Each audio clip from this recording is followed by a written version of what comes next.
Hello everyone, Victor is here, your organic chemistry tutor, and in this video I want to talk about sigma and pi bonds in organic molecules. First of all, a quick reminder about the two main types of bonds that we are going to see in our molecules. The first type is going to be an ionic bond in which one element has completely given away the electrons to another element. So, for instance, a sodium chloride would be a good example of an ionic compound where sodium atom, this guy over here, has given its valence electrons to chlorine, this atom, and now sodium has a positive charge while chlorine has a negative charge because it has extra electrons. While we are going to see some ionic bonding in organic molecules, we're typically not going to be focused on those types of bonds, and we're only going to be seeing those in charged molecules and salts of various types. What is more interesting to us, however, is the covalent bond. And in the case of a molecule that is built using the covalent bond, we're not giving the electrons away from one element to another, rather we are sharing the electrons. So the pair of electrons that I have over here between my carbon and hydrogen, those are going to be the shared electrons. At the same time, they belong to carbon and they belong to hydrogen as well. This way, the carbon atom has 8 electrons around that, while each hydrogen has 2 electrons around it. But this dichotomy of bonds, ionic versus covalent, is not the only thing that we need to know about chemical bonding. The covalent bonds can be further broken down into 2 other categories, which are going to be the sigma bonds and the pi bonds. Now, what is the difference? Oh, and I am glad you asked me that question. So let's look at a molecule. For instance, let's look at this molecule. Whenever we are combining our atoms with the line, each line in a molecule represents a chemical bond. For instance, this one would be a single bond, while this one, where I have 2 lines between my 2 carbons, that would be a double bond. Pretty easy so far, right? So the sigma bond is going to be the bond that connects the nuclei via a head-on overlap of our atomic orbitals, while the pi bond connects nuclei via a side-to-side overlap of the atomic orbitals. Well, this is a definition that you are going to see in your textbook, and frankly, it doesn't make much sense when you just read it, so let's look at it from a slightly different perspective. We'll start with something ridiculously easy. And what can be easier than just hydrogen, H2? We know that the hydrogen is the simplest element in the periodic table. It's the first element in the periodic table, with the electronic configuration of 1s1, which means that we have a single s electron. So if I wanted to imagine the hydrogen atom, there would be a nucleus consisting of just 1 proton, and around this nucleus I am going to have an electron cloud that looks kind of like a sphere. So this is my hydrogen atom. Now, in order to make an H2 molecule, I need to have 2 hydrogens, so let's make another hydrogen right over here.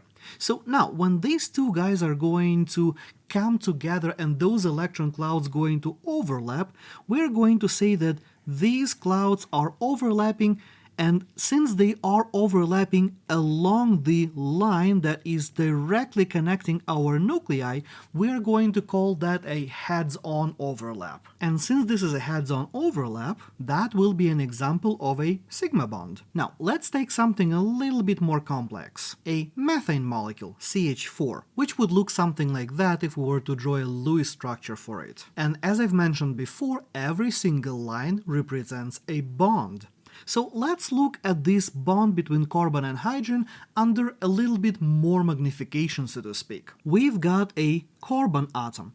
In methane, we know that that carbon is sp3 hybridized, which means that we are going to be looking at 4 identical sp3 hybridized orbitals on the carbon. And since I'm looking specifically at my highlighted bond over here, I'm just going to draw one of those sp3 hybridized orbitals, which is going to have a smaller lobe and a much larger lobe. Next to our carbon, we have our hydrogen atom, and that hydrogen atom has its own orbital, 1s orbital, which is a sphere. And of course, if I wanted to be a little bit more precise with my drawing here, I can smoosh these guys together a little bit like so to actually show those orbitals overlapping with each other. So now this overlap that we have between those orbitals, that is again going to be a sigma bond because we are overlapping orbitals along the line that directly connects our nuclei. But now, unlike in the case of the hydrogen, we have made the sigma bond by overlapping the hybrid orbital with one s orbital. Now, what about something like ethane? Ethane is a molecule where we have 6 carbon-hydrogen bonds, these guys, and on top of that we have a carbon-carbon single bond. We just saw how the carbon-hydrogen bond looks like, so now let's take a look at this carbon-carbon bond over here. So in order to depict my carbon-carbon bond, what I'm going to do here, I will have one carbon atom. Let's say I'm going to draw it right over here, and like in the previous case, that carbon atom is going to be also sp3 hybridized, which does mean that we are going to be looking at another hybrid orbital there, which I'm going to draw like this. I'm going to have a small lobe facing away and a much larger lobe facing towards where the other carbon will be. So if now I place my second carbon over here and draw a hybrid orbital on that guy, I get a new picture where my orbitals are overlapping again. They are overlapping heads-on between the two carbons along the line that connects our nuclei. So that would be another example of a sigma bond that we are going to see in organic molecules. So remember, your typical sigma bonds are going to be made by the overlap of the two s orbitals, like in the case of the H2, or via the overlap of the hybrid spx orbital plus an s orbital. And by spx orbital here, of course, I mean any kind of a hybrid orbital that we are going to see in our molecules, so like sp, sp2, or sp3. So an overlap of any of those hybrid orbitals with an s orbital, like in the case of the carbon-hydrogen bond, is going to be also a sigma bond. Or finally, we are going to see a sigma bond when we have a single overlap between spx and another spx. So whenever we have an overlap of any two hybrid orbitals, we are going to see a sigma bond forming again. So remember, all single bonds are always going to be sigma bonds. Now, what about double or triple bonds? Well, that's where things become a little bit more interesting. Let's, for instance, look at ethylene, or if you like the IUPAC name, ethene molecule. Ethylene has the following Lewis structure, where we see 4 single carbon-hydrogen bonds, so we have no troubles with those ones. But how are we going to deal with this double bond over here? So before we draw the orbitals and see how the bonding works for the double bond, I want to remind you that carbon here is sp2 hybridized species, which means that each carbon has 3 sp2 hybrid orbitals and 1 unhybridized p orbital. And if you need a reminder about the hybridization and how it works, the link to the tutorial is going to be in the description below. So with that in mind, let's draw our orbital overlap and see how the bonding works in this case. As in the previous case, I'm going to start by drawing both of my carbons. Let's say I will put them over here. Then I'm going to draw one sp2 hybridized hybrid and my second hybrid over here, showing the orbital overlap between those, which, as we know, going to be our sigma bond. Now, since we already have electron density right over here in the middle between our nuclei, we cannot fit the second bond in the same space. So we need to somehow connect those atoms otherwise, and that is where our p orbital, the unhybridized p orbital that we have as a leftover, comes into play. Since there is a p orbital on each of my carbons, I'm gonna draw them like so. So these are my unhybridized p orbitals.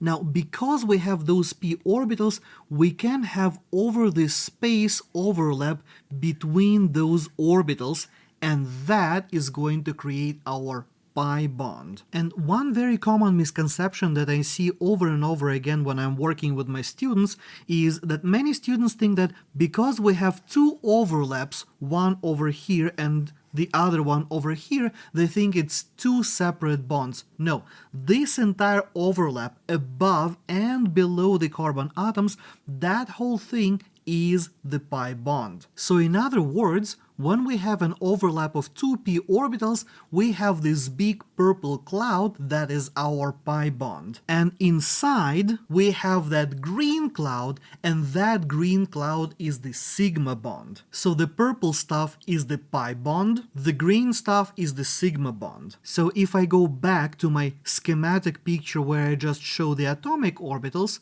we have a picture like this where we show the p and hybrid orbitals overlapping to give you those molecular orbitals, the new sigma and pi bond. And now if I go back to my orbital picture, I have the purple cloud, which is my pi bond, and the green cloud, which is my sigma bond inside. So the sigma bond is sort of like sandwiched in between the pi cloud. So remember, the pi bond is an overlap above and below carbon at the same time. It's not two different bonds, it is one bond. Well, what about the triple bonds then? Let's look at the simplest triple bond in organic chemistry, which is going to be an acetylene molecule, which looks like this. In this case, each carbon is sp hybridized, which means that each carbon now has two sp hybrid orbitals and two unhybridized p orbitals. So when we're trying to build our bonding picture in this case, I'm going to have a couple of carbons like in the previous case. I will show my hybrid orbitals that are going to make the sigma bond. Here is a couple of purple p orbitals that are going to make my first pi bond. And at 90 degrees to those p orbitals, I'm going to have the second set of p orbitals that are going to make my second pi bond. So I have this purple overlap over here between one set, and then I have that red overlap down there between my second set. So what that means is that in the case of a triple bond, we see a sigma bond, then we have pi bond number 1, and we have pi bond number 2. So the double bond is going to be a combination of a sigma and 1 pi bond, while a triple bond is going to be a combination of a sigma and 2 pi bonds. So a common exam question that you might expect is when you are going to be asked to calculate how many sigma and pi bonds are present in some sort of a molecule. Typically, you will be given some sort of a bond line structure like this one, for instance, that I have over here. This is a structure of salicylic acid, and your instructor will ask you to calculate how many sigma and pi bonds you have, and probably the electron pairs as well while we are at it. So in order to do that, especially at the beginning when you may be a little bit shaky on your bond line structures, I always recommend to redraw the entire molecule showing all bonds and all electron pairs. So in this case, we are going to have a structure that looks like this. Now, if I want to calculate my sigma and pi bonds, I will start by looking at all of my single bonds. I have 1, 2, 3, 4, 5, 6, 7, 8, 9, 10, 11, 12, 13, 14, 15, 16 single bonds in this molecule, but I also remember that each double bond is a combination of a sigma and a pi bond, so in addition to these 16 bonds, I'm going to count all of my double bonds, counting them once. So that's going to be 17, 18, 19, 20, 21 over here. So I have 21 sigma bonds in this molecule. And of course, since each double bond consists of a sigma plus a pi bond, I am now going to see where my pi bonds are. So I have 1, 2, 3, 4, 5. So in addition to 21 sigma bonds here, I have 5 more pi bonds. And of course, if I wanted to calculate the number of the electron pairs that I have here, I have 1, 2, 3, 4, 5, 6, 7, and 8. While that was not necessarily the part of my original question, as I've mentioned, sometimes instructors really like you to, calculate just everything in your molecule. So the trick here is to make sure that you don't miss any of your implicit hydrogens especially when your instructor are going to give you the bond line structure. Draw out everything and then just count how many bonds you have, remembering that a single bond is always going to be a sigma bond, a double bond is always going to be sigma plus pi, and the triple bond is going to be sigma plus 2 pi bonds. And that's it. Easy enough, right? Thank you for watching. If you learned something new today, you can tell me that by hitting the like button and leaving me a comment below. Your likes and comments really help in promoting these videos so more students can see them. Go to organicchemistrytutor.com for more practice questions and examples, check out this video next, and I will see you next time.